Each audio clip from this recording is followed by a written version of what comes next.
What's up, guys? I'm BTC. Welcome back to Overwatch Agents, where we review match replays to catch the cheaters and throwers who try to ruin the game. If you have a replay to share where you think someone was cheating or throwing, you can send it to me along with the info on the screen. Let's get started. This one's pretty easy. It's very obvious throwing. We're going to be looking at the red team player of Ryle. To start out with, he is going to switch to Hammond and then just jump off the map, but that is not even the worst of it. Because if we move over to about 312-ish, you're going to see that his team captures this first point here. And then he proceeds back to the original spawn room just to avoid the fights and avoid participating and all that sort of stuff. And he spends over a minute just running around in the spawn room and not participating. But it gets even worse than that, because at about the 5.5 minute mark, he is going to, let's go over here. Okay, here we go. So at about this mark, he's going to jump in the boat, and then he proceeds to spend almost 3 minutes just riding in the boats. So I'm just going to click through this, jumping ahead 20 seconds each time. He just spends a massive amount of time not participating at all. And then he finally goes back over and starts fighting again. Very obviously throwing. In this match, we have someone who is blatantly cheating. It's incredibly obvious. They're making no attempt to hide it whatsoever. We're going to be looking at the blue team soldier player named Super. So let's just get into this. And you're going to see, right away, you can see that it is locking onto the targets. Perfect tracking. And this is very obviously cheating. You can see how it's going to snap to different characters.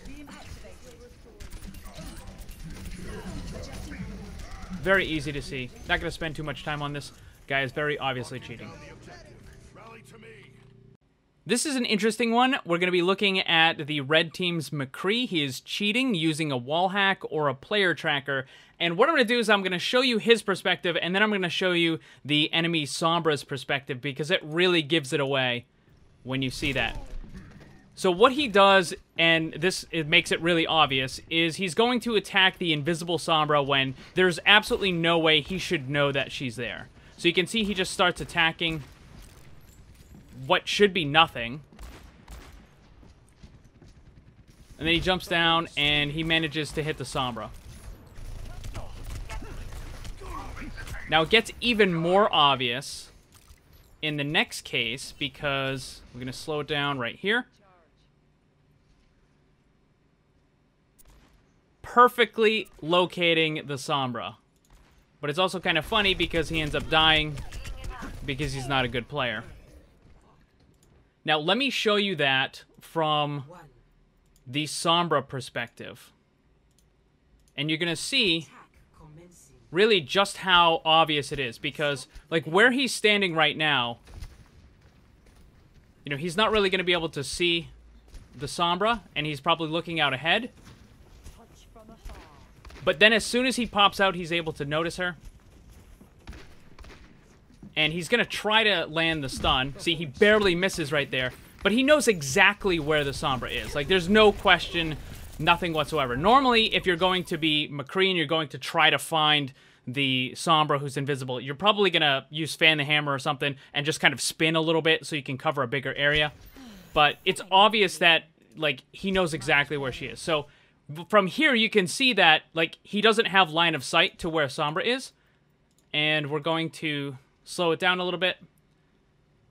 And he's still looking on the left, and then he immediately has line of sight, and he knows where she is. Now, there's another incident, and I'm going to start this out with the McCree again. And you're going to see that he's looking around, and you might be wondering, like, why is he looking upwards? Like, what's going on here? There's a Sombra on the other side. So let me show you that again. So he's waiting for his team. It looks like he notices the Sombra up above him. And then he waits for her to jump down. As soon as he jumps down, he takes her out. So let me show you from the Sombra perspective, and you're going to see. Let's go back just a little bit more. You're going to see the Sombra is over here, invisible. Up on the top. McCree is waiting. As soon as she jumps down, he starts getting hit. And of course he misses a couple of times because he's not a very good player. So it's pretty obvious that he's using some sort of a wall hack or a player tracker.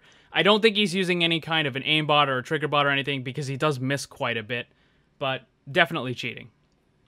In this match, we're going to see someone who is throwing. We're looking at the blue team Echo, and this is in the open queue, as you can tell with the different hero comps and that sort of stuff, but it is still a competitive game mode. So what you're going to see is this person gets taken out right here. And then, after the player respawns, decides to just sit in the spawn room for a very long time. So, from approximately 14 minutes and 33 seconds until the end of the match. So, a very long time, almost 3 full minutes. So, you can see just kind of sitting here. I'm going to speed this up. Not doing anything. Just moving around in order to make sure that the AFK doesn't kick from the game. Moves around a little bit. Just again, in order to not get the AFK kick.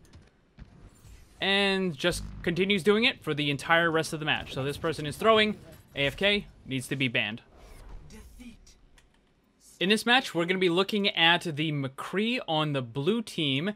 And from what I can tell, this player actually looked like they were trying at the very beginning. But after the enemy team takes the first capture point, decides that they just want to throw the match instead.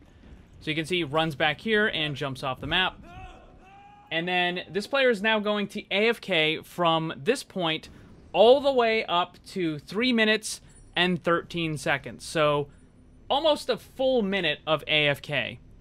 And then after that, he's going to go back into spawn room, switch to May, where he then proceeds to jump off the map several times.